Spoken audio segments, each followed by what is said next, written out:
안녕하세요. 토방이시우입니다. 지난날의 새벽 축구는 너무 아쉽게 되었습니다. 피오렌티나의 무승부가 잘 마무리가 되었다만 리버풀이 원정에서 리즈를 폭격하며 처참한 경기를 선사했고 개인적으로 리즈에게 바랬던 모습을 전혀 보지 못했던 경기였습니다. 금일은 다시 챔스 일정이 시작되는 만큼 많은 분들이 기대를 모으고 있을 텐데 수익이 최우선시 되어야 하는 만큼 과한 욕심보다는 적절하게 잘 조합을 해서 배팅을 해 수익으로 하루를 또 마무리하시길 기원하며 분석 시작하겠습니다. 금일 경기는 첼시와 레알 마드리드의 경기입니다. 1차전 비니시우스 통제에 실패하면서 측면에서 계속해서 위협을 받았던 첼시가 2대0으로 패배를 했고 이번 경기에서 적어도 2점 차로 정규 시간을 마무리해야 연장까지 바랄 수 있는 상황에서 어려운 경기를 펼치게 되었습니다. 그나마 현재 한 줄기 희망이라고 한다면 레알의 비니시우스와 토니 크로스가 피로 누적으로 지난 리그에서 카디즈와의 경기에 결장했다는 것인데 다만 이마저도 부상이 아닌 단순 관리 차원에서의 휴식이었다 보니 현재 화면상에는 출전 의심이 된다고 나와 있다만 사실상 이번 경기에 출전할 가능성은 매우 높아 보입니다. 첼시는 지난 브라이턴전에도 예상대로 끝내 패배를 당하며 3연패에 빠지게 되었고 램파드 감독 부임 이후 이어지고 있는 연패 상황에 대해서 답을 이번 경기도 찾았을지에 대해서는 부정적일 수 있습니다. 그나마 지난 1차전 복귀를 한 티아고 실바와 함께 캉테가 페이스를 올리고 있다는 점은 든든할 수는 있는데 쿨리발리가 햄스트링으로 아웃된 것과 함께 7회리 1차전 퇴장으로 출전하지 못하게 되었다 보니 이번 경기에서 첼시는 자연스레 포백이 아닌 3백을 가져가게 되는 것 같습니다. 중앙 수비와 실바가 워낙 견고하다고는 하지만 포파나가 비니시우스를 또다시 놓치게 되었을 때 반대와 중앙에서 파고드는 골문 앞의 위협은 이번 경기도 배제하기가 어려워집니다. 그리고 훈련은 소화했다고는 하지만 하베르츠의 무릎의 정상은 아닌 것으로 전해지고 있는데 건강하더라도 이번 시즌 활약만 본다면 상당히 비효율적인데 해당 몸 상태로 출전을 하게 되었을 때 얼마나 부지런히 뛰어다닐 수 있을지 걱정입니다. 현재 첼시에서 개인적으로 기대를 모으게 하는 선수는 캉테와 제임스 그리고 실바 정도입니다.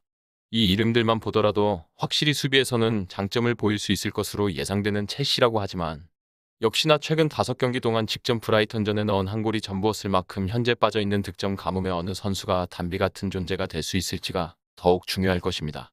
앞선 첼시의 경기들에서는 스털링을 측면에서 계속 기용하는 와중 롤이 최전방 하베르츠를 향한 전개가 되어 득점이 나면 이런 상황까지 치닫지는 않을 것인데 이미 스털링을 중앙으로 기용하면서 실패를 지난 경기에서 경험을 했다는 점에서 첼시에게 답이 잘 보이지가 않습니다. 만일 이번 경기 상대가 득점력 자체에서 그리 뛰어나지 않은 팀이었다면 전술이 2점을 지키는 방향으로 이뤄지겠으나 레알의 선수들의 구성상 이들이 워낙 공격적인 전개를 보여주며 전개 템포가 빠르다 보니 이번 경기에서 레알이 또다시 승리하며 합산 스코어가 더 크게 벌어질 가능성도 배제할 수 없게 되는 것 같습니다. 특히 레알이 이미 리그 우승은 불가능해 보이는 이번 시즌이다 보니 지난 경기에서 비니시우스에게 휴식을 부여할 수 있었고 확실하게 챔스에서 결과를 얻기 위해 이번 경기 노력을 할 것을 고려한다면 첼시에게 다시 한번 잔인한 경기가 될 수도 있을 것입니다. 사실상 이번 경기 결과가 레알의 경기에 임하는 각오에 따라 정해질 수 있는데 첼시가 6경기 동안 승리하지 못한 최근 양상 속에 혹 챔스 여정이 여기서 끝이 난다고 하더라도 득점을 올리고 팬들에게 홈에서 연패 탈출과 함께 레알을 한 경기 잡았다는 승전보를 줄 수 있을지 궁금해지는 것 같습니다. 그리고 우리는 배당을 살펴봐야 합니다. 현재 레알에게 2.4형의 초기 배당률이 설정되었고 이 배당에서 배팅 시 기대 승률은 42%인데 이번 경기의 데이터를 기반으로 한 통계적 승률 또한 42%로 빅데이터는 평가를 하고 있습니다. 즉 배당에 대한 평가는 상당히 정확하게 이뤄지고 있는 이번 경기라고 할 수 있는데 지난 1차전 당시의 레알의 구매율은 상당히 올라가며 일시 해외에서 마이너스 핸디캡의 배팅이 닦여버리는 순간도 나타날 만큼의 두 팀의 격차를 보였습니다.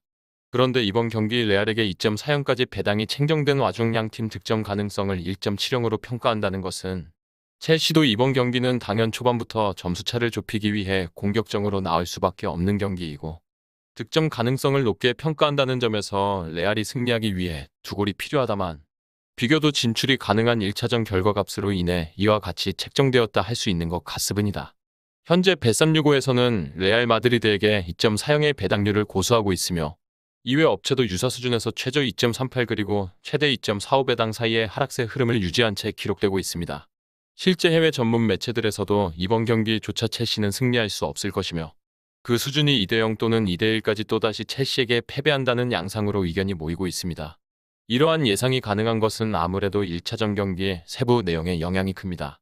거기다 방심하지 않고 챔스에 집중하기 위해 비니시우스와 크로스를 휴식 처리했던 카디지전이었고 1차전 이들이 모두 나왔던 경기에서 점유율의 차이는 크게 벌리지 못했던 레알임에도 공격의 절반을 유효 슈팅으로 마무리하며 골문을 위협했던 정확도와 이날 53%의 점유율을 가져가며 2.52의 XG 수치로 실제 득점 기대값이 3골 가까지 되었다 보니 첼시가 동일한 로스터를 가지고 나와서 드라마틱한 변화를 만들기 시간이 야속할 따름이라 보여집니다. 개인적으로도 이번 경기는 레알이 2골 정도를 추가할 가능성은 매우 높다고 판단이 되고 그 와중 첼시가 한 골을 먹을지 말지에 따라 핸디캡이 갈리는 경기라고 보여집니다.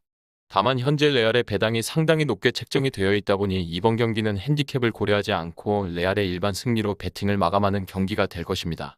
정확한 배당 변동에 따른 실시간 추적과 최종 예측은 배팅 마감 직전까지 이루어져야 합니다.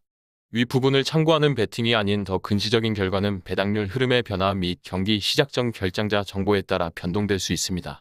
함께 배팅으로 더 효율적인 승률을 만들고자 만들어낸 채널입니다. 모든 경기를 영상에 담아내기에 한계가 있습니다. 이외 다른 경기들의 정보와 결과 예측 및 더 많은 도움이 필요하시다면 분석방으로 언제든지 연락주세요. 최선을 다해 보이겠습니다.